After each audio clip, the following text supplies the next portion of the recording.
Exploring North Carolina is made possible by major financial support from DTS Software, Mainframe Storage Management Solutions.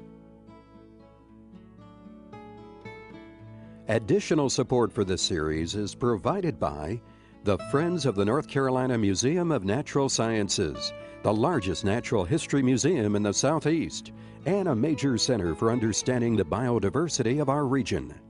Let it be your field guide to the treasures of North Carolina and beyond. And by UNC TV viewers like you.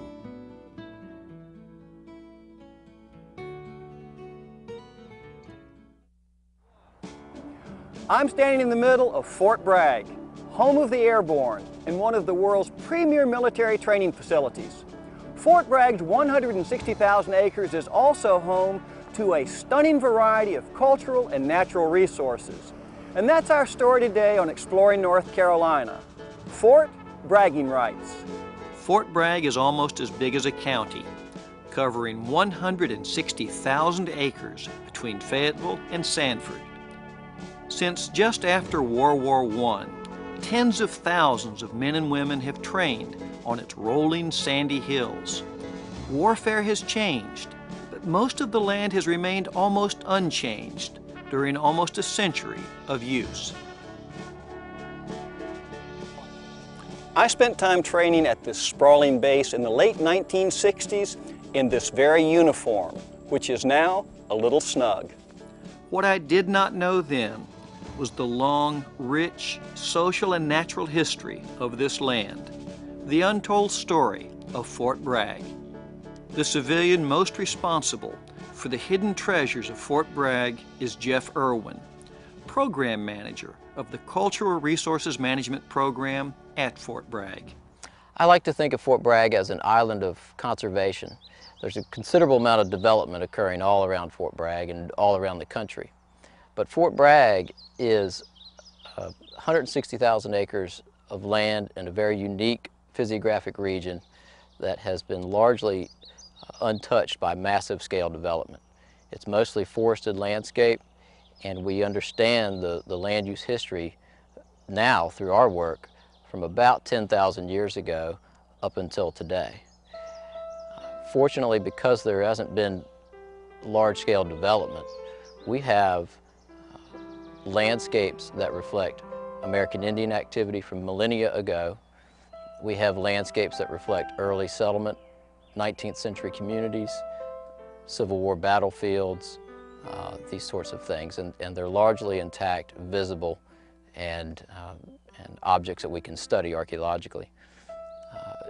You'd be hard-pressed, especially in the eastern U.S., to find this amount of territory that's relatively undisturbed and presents the opportunities that we have here.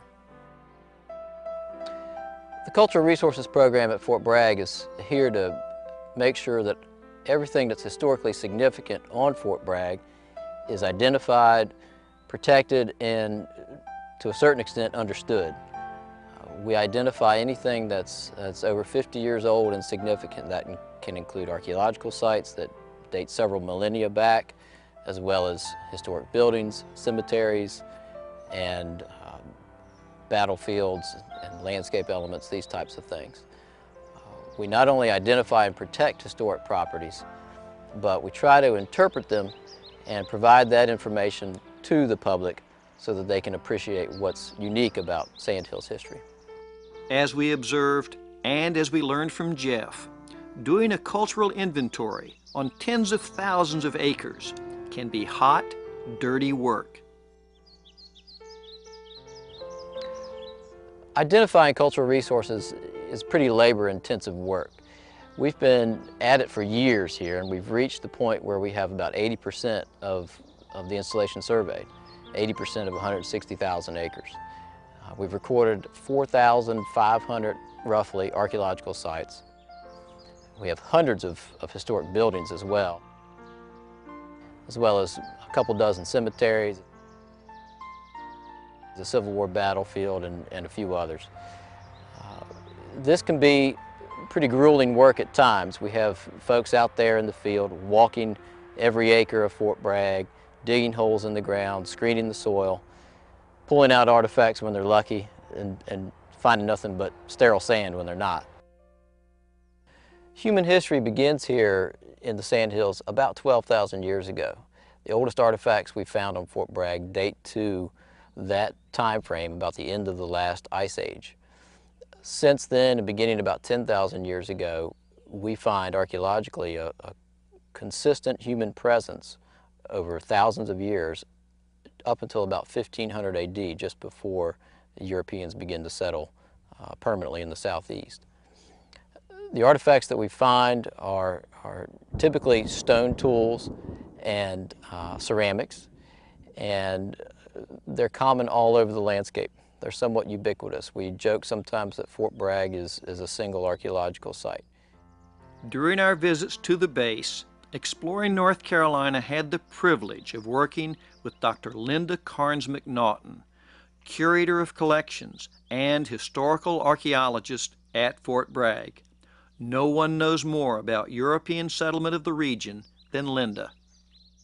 Fort Bragg began as Camp Bragg in 1918. Originally, the purchase was 130,000 acres that was purchased by the War Department, what the Department of Defense was called at that time. In 1997, it expanded an additional 30,000 acres to now encompass 160,000 acres of land. And the cultural resources contained within that landmass is what our office is responsible for. A lot of people ask us, why was Camp Bragg established in this area known as the Sandhills? Why here? And basically it had to do with the fact that there was a sparsely populated landscape. There were no large cities here. Most of the people who lived here lived in small communities or hamlet-size occupations. It had access to the railroad, which at the end of World War I is what the Army was very interested in, and that was the way they transported a lot of their goods around the country, is by railroad.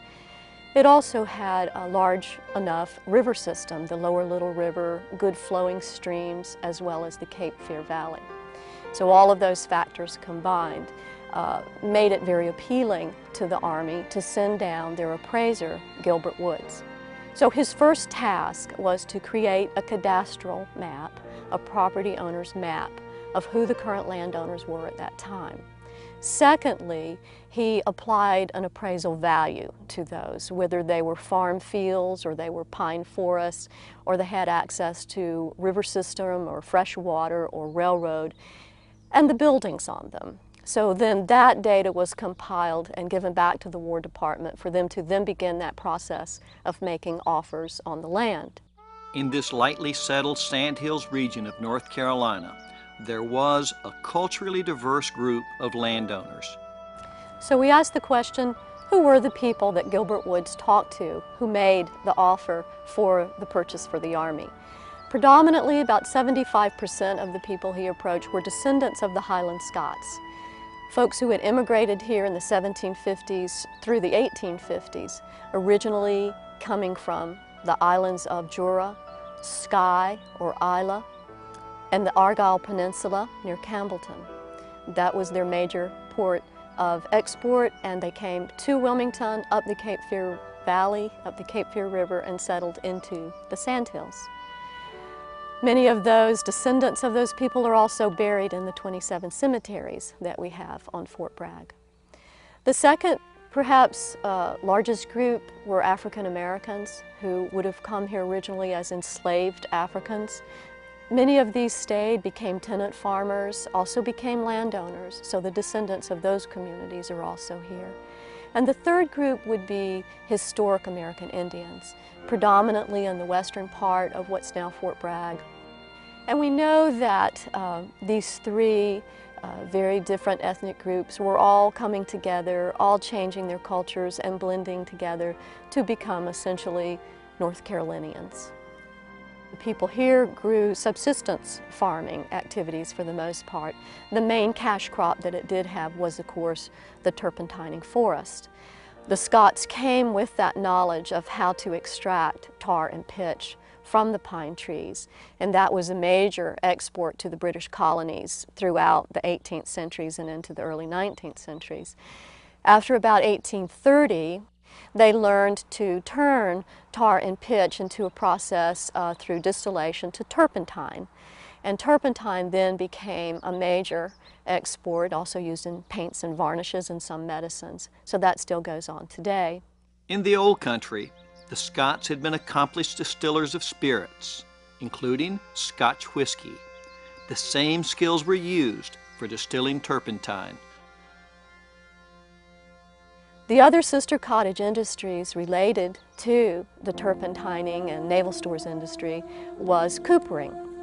So you had sawmilling that was taking the lumber, taking the trees down after they were tapped out and turning it into lumber, building churches with it, building homes, exporting the lumber. And you also had coopering. And we find that from the census records when we look at the occupations of these people who lived here, that some of them were coopers. In fact, we even see it reflected in the cemeteries, because those who couldn't afford stone markers would often mark their graves with a piece of a barrel stave. Other types of cottage crafts that, of course, the Scots brought with them was the ability to do dry-laid stone wall. We have a large dry-laid stone wall that surrounds our largest cemetery here at Fort Bragg, made out of local ferruginous sandstone. So the Scots knew how to use them. They knew how to dress the stone, they knew how to mine it, dress it, and use it in dry-laid stone wall. They also were very proficient at stone carving. So if you look at the existing cemeteries, the 27 cemeteries, as sort of a reflection again of some of those cottage industries, you may see these dry-laid stone walls. You may see hand-carved headstones made out of local material, as well as elaborately carved stones out of imported material. The hardy Scots also brought with them two other important pieces of their culture: their religion, Presbyterianism, and their native tongue, Gaelic. The Longstreet Church, located on the old Yadkin Road, was one of the first Presbyterian churches in the South. The first church building was a log structure, completed in 1766. It is marked today by carved foundation stones. The present church building was completed in 1847 and is maintained by Fort Bragg.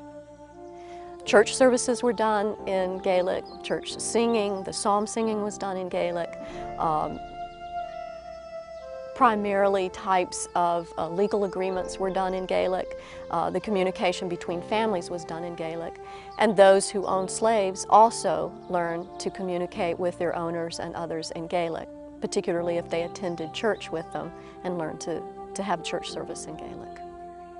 Many of the 27 early cemeteries on the land occupied by Fort Bragg forever record the Scottish Highland names still found throughout North Carolina's sandhills. So a lot of our research into these families of who lived here and whose ancestors are buried in the cemeteries, we make those connections very directly if you look at the names on the headstones. And then you perhaps go to the phone books in Rayford or Aberdeen and you open them up and you'll see some of the same names repeated. McPhails, McDermotts, Blues, Monroes, Pattersons, other people in this area, McLaughlin's, very popular names, even McDonald's. There is another segment of Fort Bragg's history about which few people are aware, a history of sacrifice in wars fought long ago. Just like today's population of Fort Bragg, many people who live here or live in the perimeter of this military base contribute a lot to war efforts. And that's always been the case for people who have lived in this area of the Sandhills, beginning with the earliest conflict of the colonies, the American Revolution. It was experienced here by the Scottish immigrants and others who lived here, regulators in fact. It's been experienced through the Civil War period of America. We had large numbers of population from the Sandhills area in these communities of Argyle and Inverness and Manchester going off to war and never coming back. We know that from family histories. We also know it from church records that the impact was very severe on the population of this area. There are gaps in the church records that for 16 years there were no christenings because there were no new babies. Although soldiers went off to fight in faraway battles in the American Civil War, there was a major clash between Union and Confederate cavalry forces on 10 March 1865, right in the middle of today's Fort Bragg. It was the Battle of Monroe's Crossroads.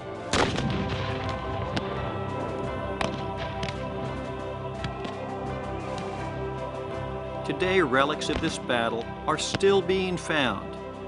The artifacts of this battle from this war between brothers are preserved at Fort Bragg.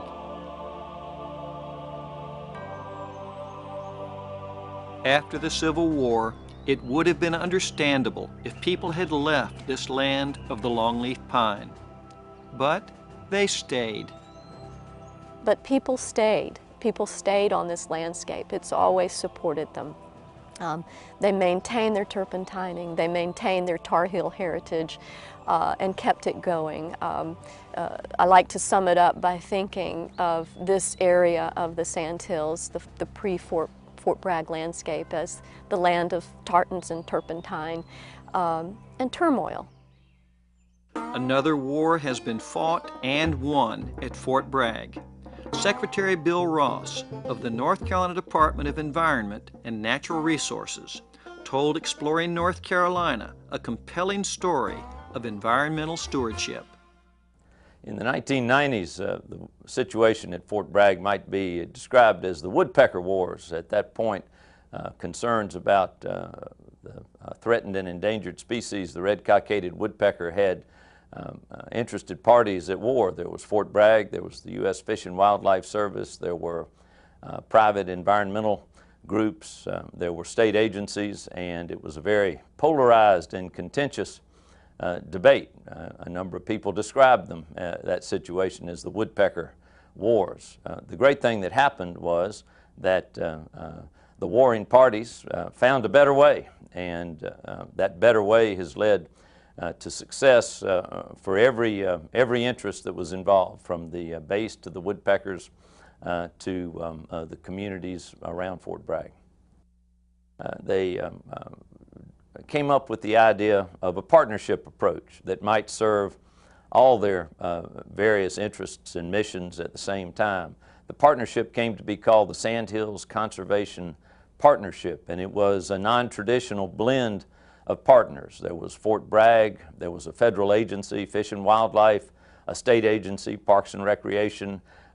There were private environmental groups like the Nature Conservancy and Environmental Defense, and there were private landowners involved as well. Recently, the Sandhills Conservation Partnership celebrated a great success. The head of the Fish and Wildlife Service came to town to announce that this particular threatened population of red-cockaded woodpeckers had indeed recovered, and at the same time the military base had been able to reduce the restrictions on training that before the partnership had gotten together were being imposed on the base because of the woodpeckers' threatened status. At the same time, the vitality of this economic driver for the Sandhills region was assured in an important way. The partnership successes that emerged out of the Woodpecker Wars led the leaders of the various organizations involved, garrison commanders, community leaders, agency leaders, and environmental group leaders, to think about what else might be done. A partnership emerged, for example, to achieve a sustainability in the region around Fort Bragg, the Sandhills, called Sustainable Sandhills. The woodpecker model, recovery model, was applied in the area around Camp Lejeune. The Sustainable Sandhills model is now being replicated on a multi-state regional basis in the southeastern United States. Stewardship at Fort Bragg and cooperation with its neighbors has existed for many years. There is no better witness to Fort Bragg's willingness to work with the environmental community than Alvin Braswell, Curator of Herpetology at the North Carolina Museum of Natural Sciences. Large blocks of habitat are extremely important to our natural systems and protecting the diversity in North Carolina. Military bases are areas where we have some of our best large blocks of native habitats. Amongst these, Fort Bragg is premier in that the amount of acreage, the type of management they pursue in there, their primary goal is national security, but they're also helping us greatly with protecting our national treasures.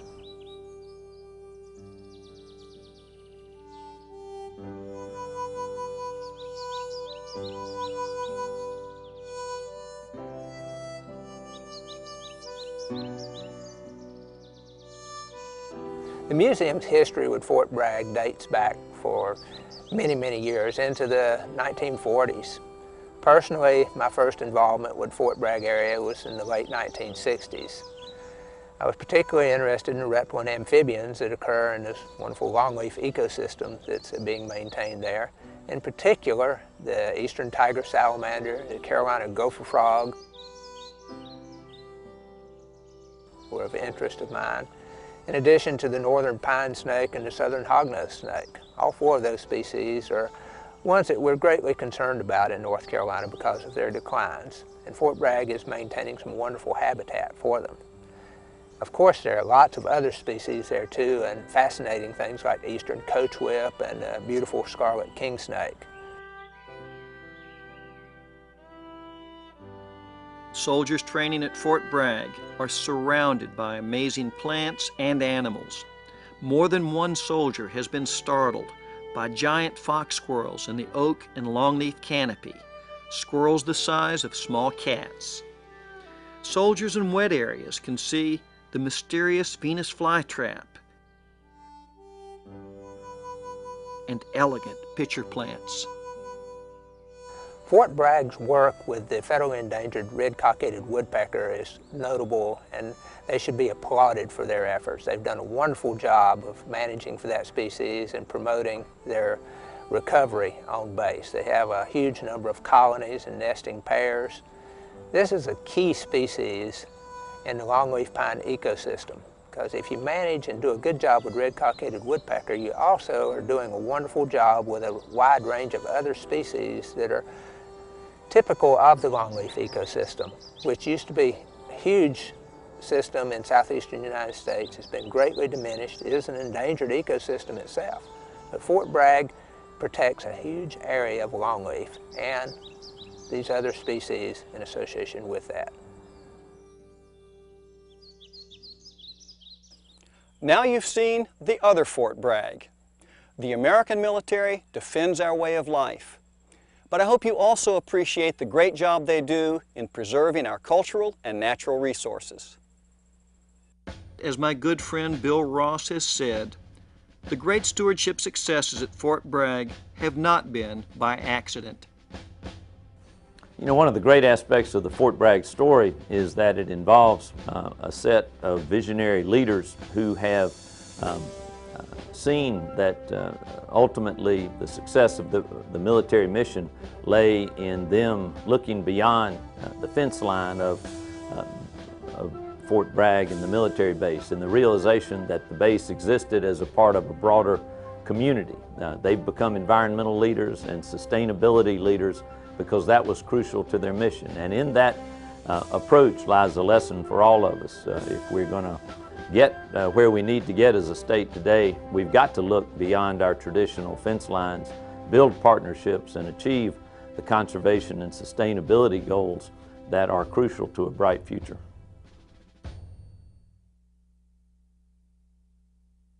For additional information about this or other episodes, go to these websites. Starting in 2008, episodes of Exploring North Carolina will be made available to public schools across North Carolina through the generosity of the William R. Keenan Jr. Charitable Trust. Exploring North Carolina is made possible by major financial support from DTS Software, Mainframe Storage Management Solutions. Additional support for this series is provided by the Friends of the North Carolina Museum of Natural Sciences, the state's prominent center for science education and outreach, and the future home of the Nature Research Center, where visitors will be encouraged to participate in ongoing scientific research. And by UNC TV viewers like you.